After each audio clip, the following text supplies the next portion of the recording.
Hello, my name is Serena. I'm a fourth year BSc Geography student and I'm going to tell you all about my experience doing a professional placement at the Marine Biological Association.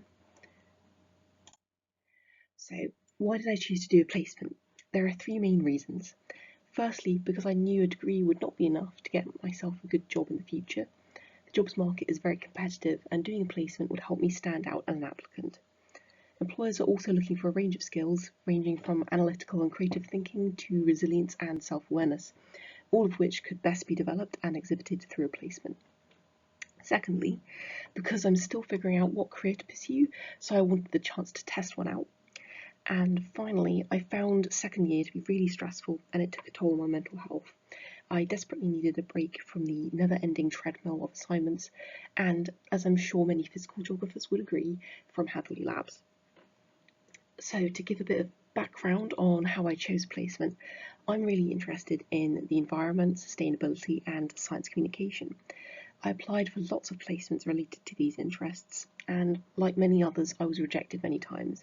But then I came across the placements at the Marine Biological Association and I decided to apply for the role of editorial assistant as it matched up with my interest in science communication and would give me insight into that field. So, the Marine Biological Association, or MBA, is a charity that was founded in 1884 to promote the understanding of the marine environment and to disseminate the causes and consequences of environmental change in the ocean through research and discovery. The MBA received a Royal Charter in 2013, marking it as the authoritative voice on marine biology within the UK. It has produced Nobel Prize-winning research and is famed for its Continuous Plankton Recorder, or CPR survey, which is one of the longest-running and most geographically extensive marine ecological surveys in the world. The MBA is also host to many experts who are called on to give advice on marine issues. You may have seen coverage of the 2023 marine heat waves in which the BBC interviewed the MBA scientists leading research on this topic. My role within the MBA was working on the Marine Biologist. This is a suite of media available to members of the association, mainly focused on the magazine and podcast. I worked in the membership and engagement team alongside the editor on a variety of tasks. So one day I might be working on searching for news stories and contacting scientists to ask if they'd like to collaborate on articles based on their research. Other days I might be doing something quite mundane, like updating download spreadsheets, but then be in a meeting giving my ideas and suggestions to the team on coordinating a themed edition of the magazine 6 months in advance. There was always something to keep things interesting.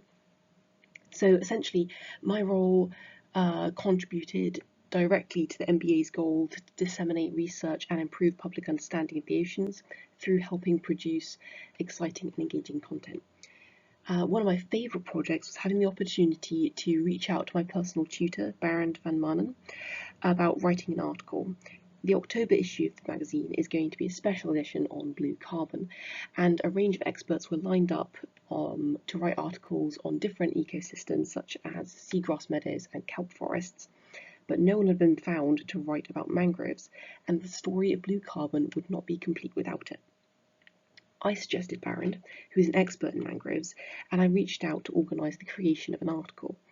I later saw Barend at this year's graduation, and he expressed how grateful he was that I reached out and gave him the opportunity to spread knowledge on mangroves more widely. So that was a really proud moment for me to be able to collaborate with him. So now I'd like to highlight the challenges, opportunities, and skills I've learned through this placement. One of the biggest challenges was time management. There were a lot of deadlines for projects occurring simultaneously, with each task running on different timescales, and sometimes I'd be working on 3 editions at once. This meant there was a lot of task juggling. Commuting also posed challenges. I lived in Exeter through my placement and commuted to Plymouth to be in the office twice a week. While the commute wasn't such an issue when I started in June, by October, when the dark, cold and rain had set in, waking up and catching the 7:30 train in the mornings was a lot less appealing. The MBA offers hybrid working. However, I discovered that I really struggle with working from home. I found that it led to unhealthy working patterns where I'd often get distracted and not complete tasks during the working day, so they would creep into my free time and I would find myself working in the evenings and weekends in order to meet deadlines. I also found that I struggled with the role being 100% desk-based. I found myself becoming quite restless for a change. Another challenging aspect of this placement was that it was unpaid, so it was a financially difficult time. I was able to manage this by doing my placement part-time over 13 months so that I could work another job alongside. I'd highly recommend using the university's A2I scheme to help partially fund an unpaid placement if you find yourself in the same situation. Also, having the courage to be vulnerable and share with my supervisor when I was struggling was difficult for me. I was dealing with a lot of responsibilities, financial worries, and a spate of illnesses during my placement. Initially, I was worried to share my personal issues with my supervisor until a meeting where he asked why I was falling behind on work. It felt like an admission of failure to be honest and say that I wasn't coping with all the responsibilities I had, but it was also a relief to not keep hiding my struggles. My supervisor was understanding and took some tasks off my plate to allow me to start recovering from the burnout. This experience taught me that even if it requires a bit of bravery to open up to a supervisor, it's a lot better to be honest and upfront about any struggles, because then they can be accommodated for and worked around. And finally, it's a job that can very easily have a bad work-life balance, as you never have a moment where you're completely done. With magazine production, there's always something urgent just around the corner, and the research for new content is practically endless. You have to be the one to create the balance for yourself. In terms of opportunities that come with the role, it is a great space in which to gain insights into the world of science communication, magazine production, and membership associations. I was able to hone my non-academic writing style, which was a fun challenge after 2 years of writing essays and reports. There's also the chance to gear the role towards your interests. There's a fair bit of flexibility on what you choose to write about. And I had the opportunity to develop my understanding of marine biology and ocean science. I was surrounded by friendly marine biologists at all stages of their career, some of whom would show me around the marine aquariums from time to time, and there was a regular program of coffee time talks in which experts came to present their current research, all of which made for an excellent learning environment. So the main skills that I developed on this placement were communication, both written communication through extensive editing of written material, and verbal communication through having weekly progress and planning meetings with my supervisor. Time management, as stated, this was essential for the role, and I had a lot of practice juggling time-sensitive tasks, which made me better at prioritising and managing my time. Dealing with criticism, this came up a lot as I was still learning how to write in the correct tone for the magazine. So I got a fair bit of negative feedback at the beginning, and I learned not to take it too personally and to apply the criticisms constructively to future tasks. There's also teamwork and flexibility through collaboratively editing articles and having to regularly switch tasks and prioritise quickly. And resilience, so through having or dealing with the hold-ups in the flow of content and the tension this can cause in the schedule, I've become more resilient to setbacks and unexpected situations.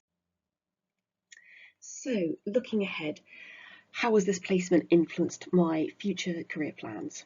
Well, I really enjoyed my placement. It's helped me learn a lot about the world of work and about my preferences. For example, I'll be cautious about taking on long commutes and a lot of working from home, as I now know I struggle with these. I really enjoyed working in a small, close-knit team, so that is something I'll be seeking out in the future. I've discovered that the relentless pace of the magazine cycle might not be for me. Whilst I'm still interested in contributing towards science communication, I feel I'd like projects that run a bit longer than the speedy turnover of magazine production.